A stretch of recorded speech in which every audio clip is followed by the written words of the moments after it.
The reason why we're up here is to determine the correct spelling of the name Jeff. I have some similarities. Not only the name, I also taught high school like you did, Jeff, and I am working on having the same hair color. I'm making some progress. So I have to tell you about my name. I'd love to hear it. My name, Jeff, is a Welsh name, and Geoffrey, Jeffrey.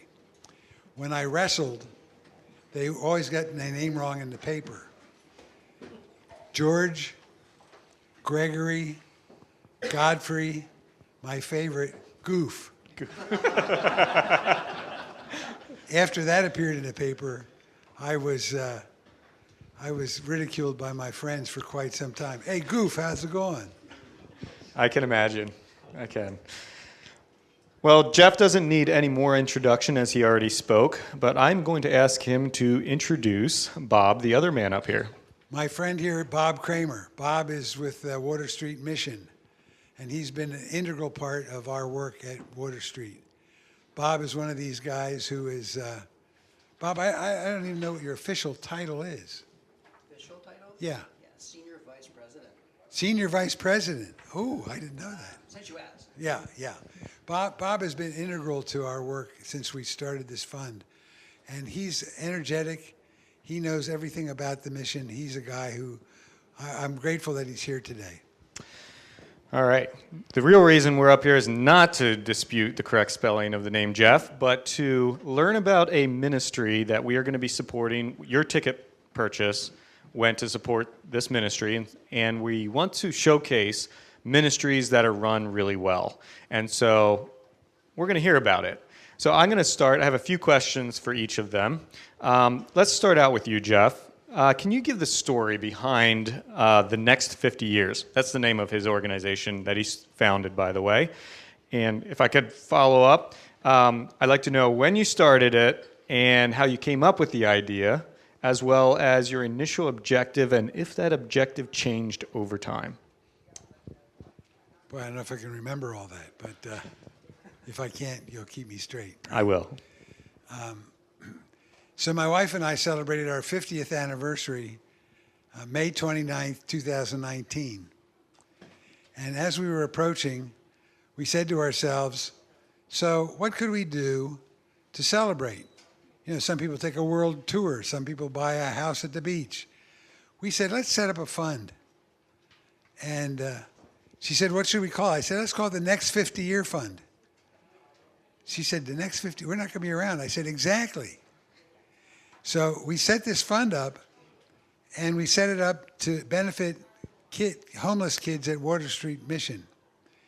Sally was a lifetime teacher at the Hempfield School District. She was a reading specialist, and she constantly came home. If she could have brought home every kid that she had heart for, we'd had 2,000 kids living in our house. But she told stories like the little boy who came to school hungry every day, and the teachers would feed him. The little boy who came to school, and when they contacted the parents for some help, the mother said, "We're starting a business. We don't have time for him." I mean, these are the stories that broke my heart. For me, I used to work in Harrisburg, and I would go up to the to Harrisburg to the chamber where I worked, and I would leave at 6 in the morning, and I would go up 2nd Street and turn on the Market, and there at the bus stop, there were always people there in the coldest days, living out in the street, and this is something that just struck me, because I remember as a kid, I didn't have a winter coat, and I remember how cold I was in the winter, and so Sally and I said, let's set up this fund to benefit homeless kids at Water Street. And at first we said, let's see if we can't generate a fund that would allow them to give them a birthday present on their birthday. Because Sally said, what kid doesn't get a birthday present? And so what we originally did was we said, let's have the parents work with the Water Street staff, and the parents will go out and choose the present and give it to the kid. So it comes from the parent, not from the mission itself. So I guess that's the story of how we got started. I don't think our mission. I think the only thing that's changed is I think we also have designated the Wonder Club for some of the work that we do. Yeah, which we'll talk about later. And is all your funding going through the Water Street Rescue Mission? No. Our funding is. So we wanted to set up a foundation, and when we talked to our advisors, they said, "Well, you want to set up a donor advisory fund." I had to think of what it was called. Donor advisory fund. So our fund is through the Lancaster County Community Foundation, and what that does is they manage the money for a very small percentage fee every year, and then it grows, and a certain percentage is designated each year to go to Water Street. Okay. How have you been rewarded for your labor of love through your work with the Next 50? This is a question I can't answer because I think my reward is just the fact that we're doing it. I mean, we're not doing it for us, we're doing it for the Lord. Yeah.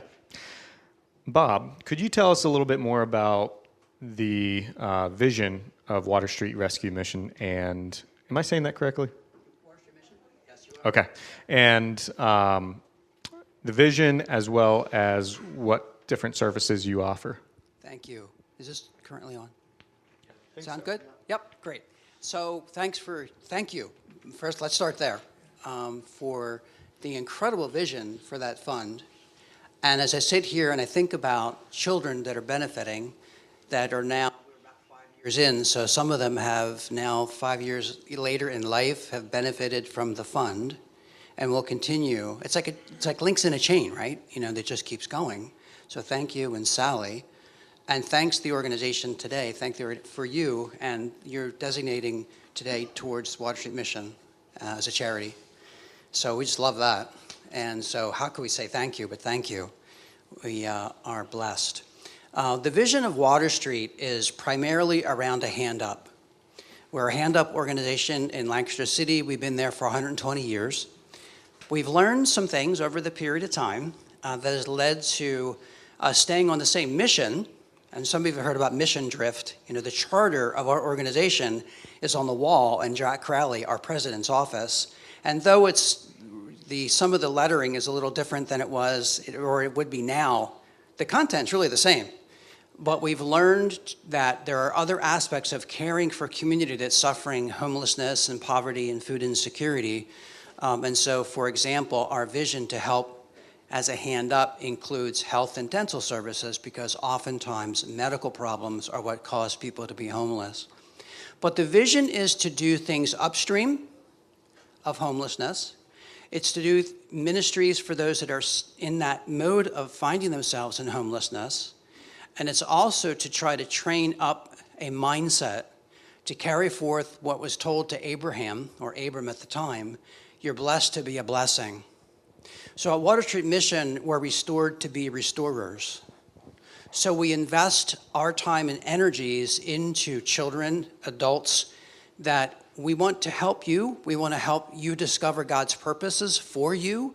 We want to help you discover what identity means and what love really means, and reciprocating and giving love back and so on. But we would love for you to begin to catch this vision of servanthood and understanding the blessing that it is when you turn to the person in line behind you and begin to care for them.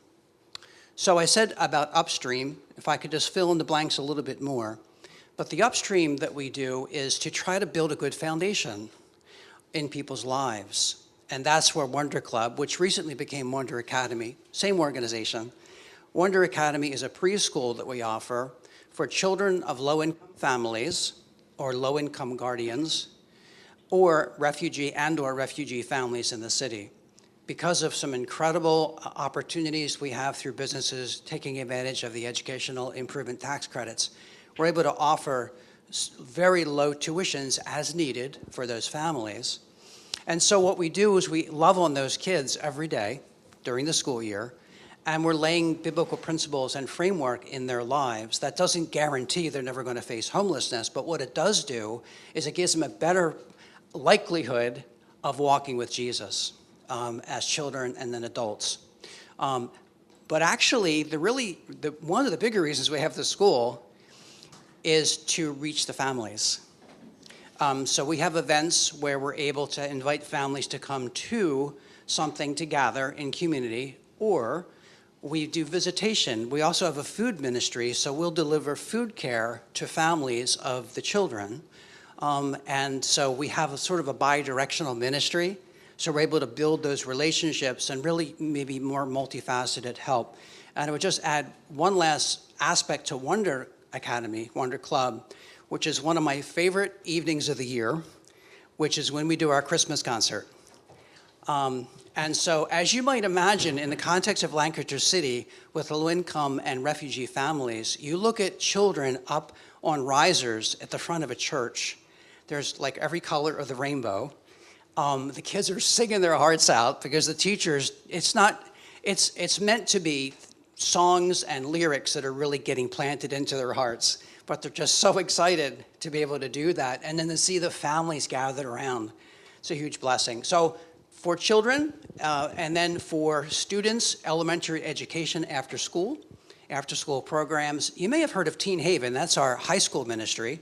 That has its own gym and building. We're renovating that. We're excited about that. And then Compass is a college-age ministry that we just launched about 2 years ago. And we have interconnects related to building a community of college age that they're in the city, not sure what's next, but we're able to offer things like discounted classes at Thaddeus Stevens for, possibly a career path forward. So that's all sort of on the preventative side. And then we have the vision to help those that have found themselves homeless. That's with a shelter, with a residential program, as well as the medical services. We teach classes every day. I mean, we have probably one of the biggest surprises when people come and visit. I would encourage anybody here that hasn't toured Water Street Mission to do that. Put that on your calendar. Reach out to me.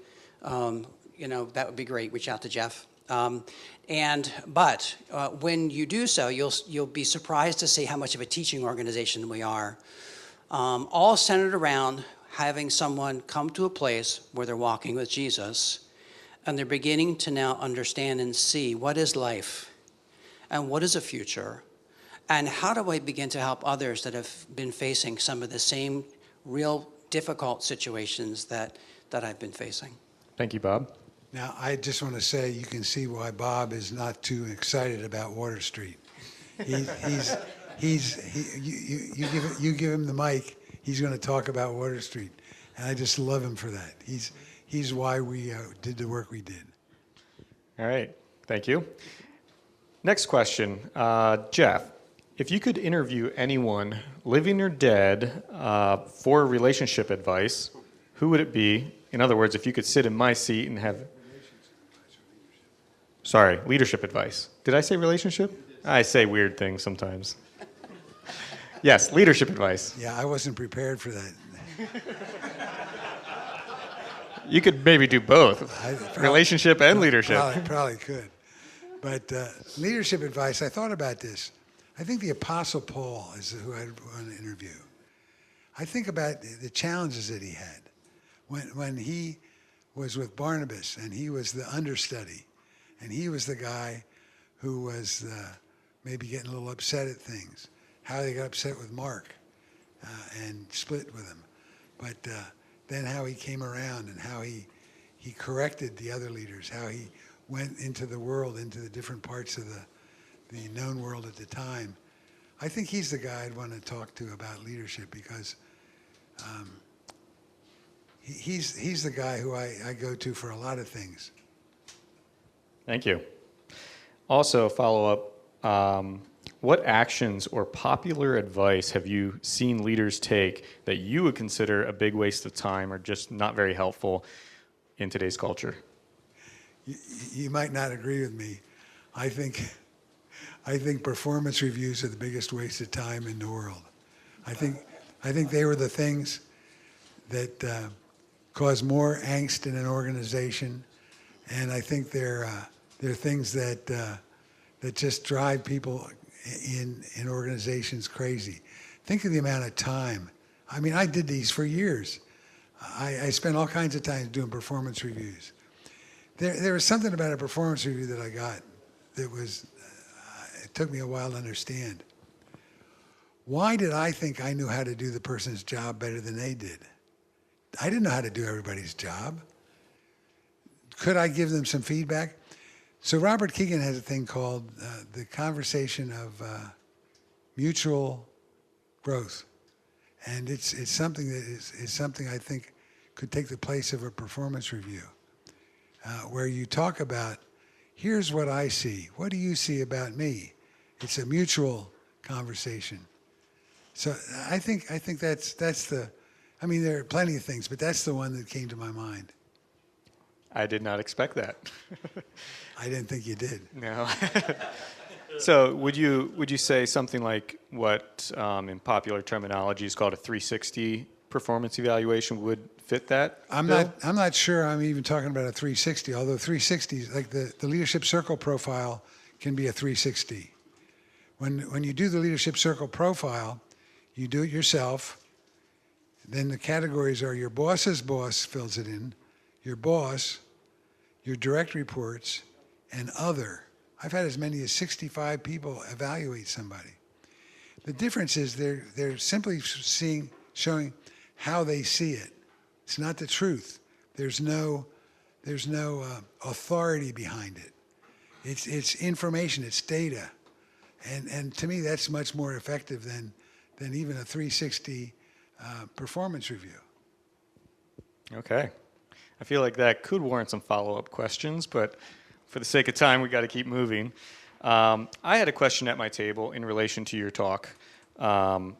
If you are a turnaround CEO, as you talked about, how do you keep from becoming a controlling manager? Because those two could very easily turn into each other. I think no matter what kind of leader you are, you can be a controller, no matter what situation you're in. The question is, can you get it all done yourself? If you can't get it all done yourself, so the question was, how do you keep a controlling leader, turnaround leader from turnaround CEO, the one who was laser focused on vision. Right. Yeah. So if you're laser focused on vision, then you're driven by purpose, which has you generate passion. If you're controlling, you can be a micromanager. You can be somebody who's constantly saying, did you do that? Did you check? I had a boss once that said, here, this is your responsibility, but I want you to check in with me before you make any decisions. I said to him, well, why don't you just do it yourself? I mean, to me, that's the big difference there. Yeah, I've heard it said with any amount of responsibility, you need to give an equal amount of authority in that. So I have a thing I developed called the leadership triangle. I think there are three things every leader must define what they have: authority, responsibility, and accountability. And what I found in my career, and I think I wrote a blog on this once, people love authority. They're okay with responsibility. They hate authority. But accountability. So I think those three have to go together. If you're going to be a leader, first of all, you have to understand what you have the authority to do for what you're responsible and what you're accountable for. And then you delegate to other leaders what they have the authority to do to achieve what they're responsible for and they're accountable for. And I've even written a thing about accountability versus compliance. I think there's a difference. I think if you're committed, you're engaged and you're accountable. If you're compliant, you're involved and you're finger pointing. It's never your fault. You're always looking for somebody else. So as a leader, I think you have to not only look at what you have the authority, responsibility, and accountability to do, but you have to know for yourself, what are you committed to, and what commitment can you generate in others? I wish I could harvest the wisdom out of your head. You're not the first person to say that to me today. Very well done. What advice would you give to other leaders intending to leave a legacy and optimize what they've been given to further the kingdom? 3 words. Love, humility, service. Those 3 things, if every leader could start with that, we would have a very different community, a very different world today. Think about all the mess in politics right now. Are any of those things even present? Love, humility, and service. I think leaders too often, young leaders too often get caught up in the reactive scripts that tell us that we have to somehow figure out how to make more money, more and enough. There we go, more and enough. Those are the 2 words that I often ask people. Define those. How much more do you need? Well, we just need more. Well, what would you do if you got more? Well, we need to get more. How much is enough? That's the question that stops them dead in their tracks. I came to the realization about 10 years ago, I had enough. I didn't need anything else.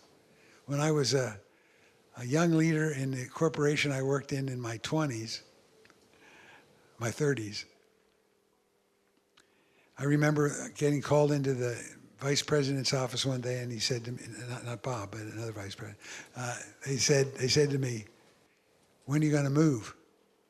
I said, what do you mean? I said, you can live in the house you live in and be an executive in our company. I said, why not? It's in the wrong neighborhood. I said, my house is my house. I'm not going to move and set myself up for long-term debt so that I can look good. How many times do we do stuff like that? The car that we drive, the club we belong to, the house, the neighborhood we're in. Those are all things that don't mean. The dumbest thing I ever did in my life, I worked in the same corporation. This is really stupid. We got called in and we were told, we have to go to the Cadillac dealer and each buy a Cadillac, every executive, because we were supposed to look good. So I said, yes, sir, and I went down and bought a Cadillac. About a month later, I said, what the heck did I do? This is the dumbest thing I ever did. It was a dog. So I sold it and got a Buick, you know. And it was a used Buick. It wasn't even a new one.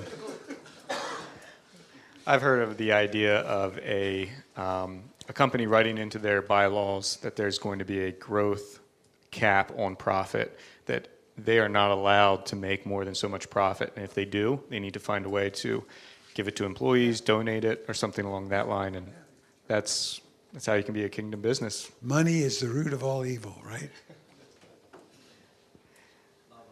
So as you reflect on all the changes in your lifetime and all the people that you have coached, what stands out to you as critical for the next generation of leaders? What do we need to understand?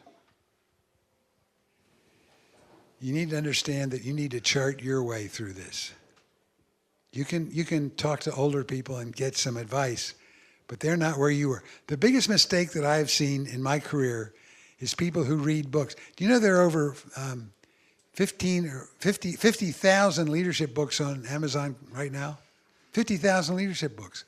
And the mistake that people make is they believe that if I read this book about Jack Welch or whoever, I'll be just like him. I'll be just as successful. And they're not.